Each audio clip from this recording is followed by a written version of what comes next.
Well, it looks like drugs, partying, and missed curfews were all big contributing factors to the poor on-field performances we saw in the 2019 season.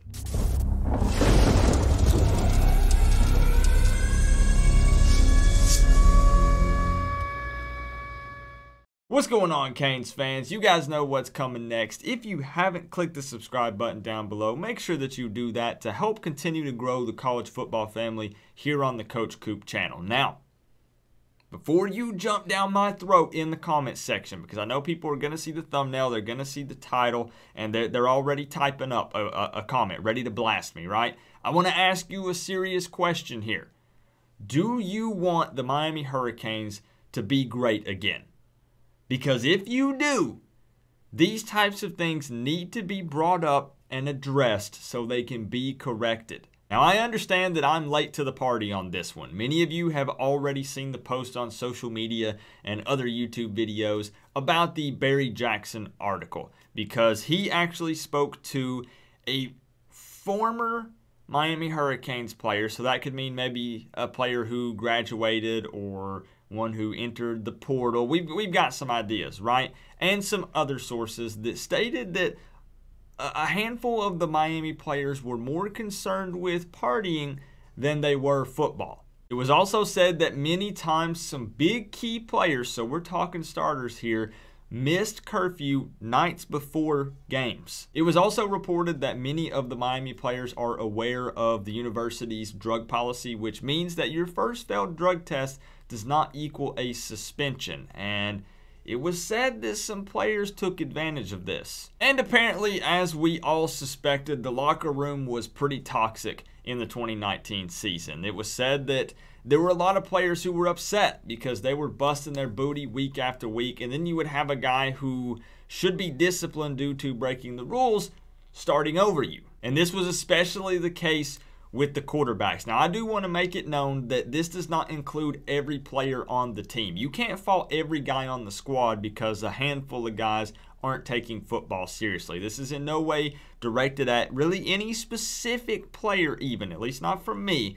But it definitely isn't directed at all of the players. You can't put them all in this category. But at the same time, everyone needs to be held to the same level of accountability. And this really just shows the lack of respect towards coaches and your fellow teammates. These reports even more bring to light the culture issue at Miami. And it really just shows how ineffective the current methods of discipline are. Let me ask you something.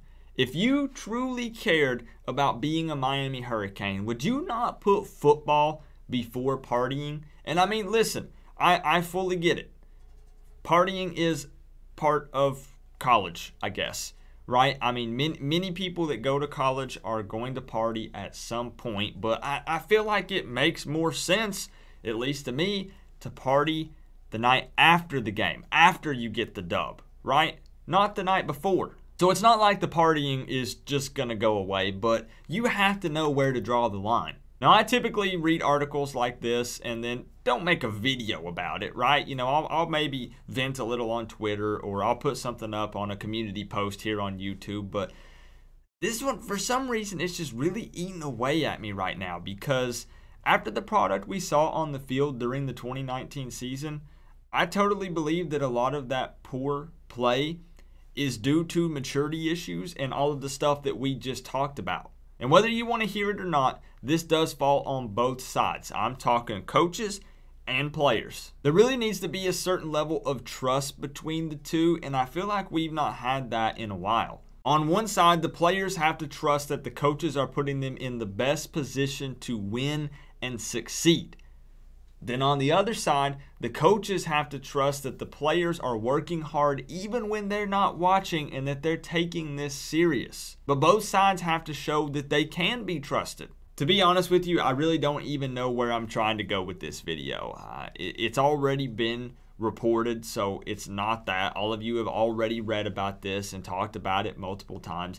I think I'm just frustrated because we've been dealing with these types of problems for a long time. And then you have Manny Diaz, who comes in and starts the new Miami, era, right? And he preaches accountability, and they post a video showing the players running laps around Hard Rock, and then nothing changes. We just can't keep having all of these distractions and this lack of focus and trust and true accountability and expect to be a good football team. It does affect our on-field performance. And don't take it towards the end of this video as I'm not a fan of Manny Diaz all of a sudden. I've been very vocal in the fact that I do fully support Manny Diaz right now. I'm not making excuses for him, and he does have a lot to prove in the 2020 season, but he's been making some changes, and I got to give him a little bit of respect for that. But there are many more changes that do need to happen. I just really hope that in 2020, everyone is dialed in and fully committed. And this includes both the coaches and the players. If they're both tired of losing and being mediocre and being the laughingstock of the ACC and a lot of times college football in general, then do something about it. Because so far, under the Manny Diaz era, all we've done is talk. So let me know down in the comment section below. This is kind of just a short video, me venting and ranting a little bit about all these reports with the partying and the curfews and drugs and whatnot, because I want to focus on football, right? I want these guys to be locked in, like I said, coaches and players both, and let's make Miami great again, right? I'm tired of saying it and at the end of the season saying, I guess there's next year.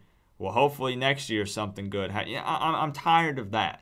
Right? So let's get on board. Let's lock in. Let's focus. Let's be committed. And let's do it. Let's go all in. But let me know. Do you think that Manny Diaz can turn this around? Do you think that the Miami Hurricanes can be great once again? It feels like we have this discussion every single year. But what do you think could be done to help? Do you think that there are some disciplinary changes that need to happen? Do you think that there's still, as many people say, a cancer in the locker room that needs to be removed? What would you do to change it, to try to turn this program around? But please just be vocal down in the comment section below. Remember though, guys, we are all one big happy college football family, but at the end of the day, I gotta say, it's always better when you get to rep the U. Coach Coop, peace out.